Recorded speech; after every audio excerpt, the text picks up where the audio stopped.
Today we're looking at some 1951 silver Washington quarters that are worth money. So we'll show you what can give your quarters some value, different things that you can look for on different dated quarters, and what these coins sold for at auction. So welcome back to Couch Collectibles. Hope you guys are having an awesome day as always. If you guys are new, feel free to check out all the other coin and collectible videos here on the channel. We're uploading every single day. So as always, let's just hop into this one. Starting off first with a 1951 D mint mark. Now this has a doubled die obverse. So what you want to look for is doubling on the front of the quarter. So you want to look for that there on the lettering, on the word liberty, as well as on in God we trust. So always be on the lookout for that on your 1951 Washington quarters. Of course, these coins are 90% silver. Now this coin here does have a very high grade as well. It's graded at a mint state 66 by PCGS, the coin grading company.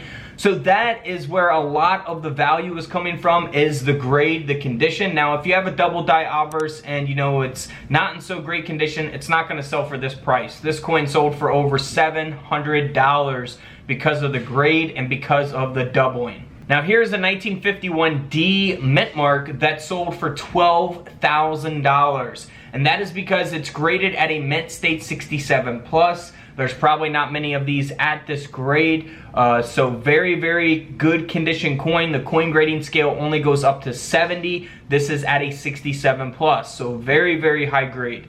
This also is the D mint mark, so if you're not familiar with quarters, the mint mark will be there on the reverse at the bottom of the coin. Now in 1951, for the D mint mark, they made 35 million of these coins, so they're very common to have unless you have them in an extremely high grade or they have some type of mint errors. Those things can give the coin some value. Now here is another thing that you want to look for on your 1951 D mint mark Washington quarters. You want to look for a repunched mint mark. This coin is also graded at a mint state 66, so it has a very high grade and it has the repunched mint mark. So here's an example of what that repunched mint mark looks like. You can look for those with your coin microscopes. You can see that line above the D, the top of the D, that is the repunched mint mark there. So always be on the lookout for that. I have coin microscopes available on couchcollectibles.com. So because of the grade, the condition, and because of the RPM, the repunched mint mark, this coin sold for $420. Can't beat that. Now here is the 1951 no mint mark Washington quarter. This coin has a very high grade of a mint state 67 plus, also just like that D mint mark.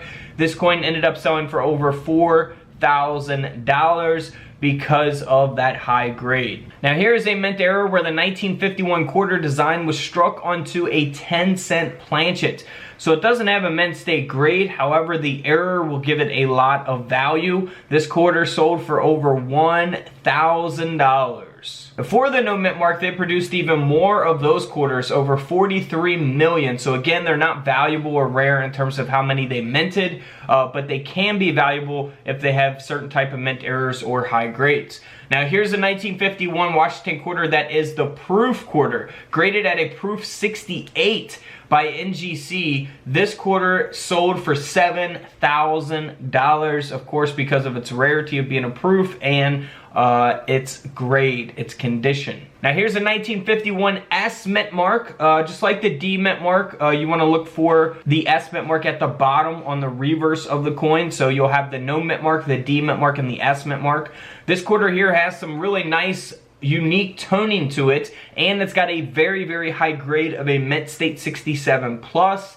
This quarter ended up selling for nearly $3,000. Can't beat that. Now for the S mint mark, they made 35 million of those coins, so again the same thing goes for those. They are not valuable in terms of how many they actually made. Alright guys, don't forget to subscribe in the middle, check out the videos to the left of me, and until tomorrow, I'll see you guys in the comment section below. This is Couch Collectibles, and this is where I disappear.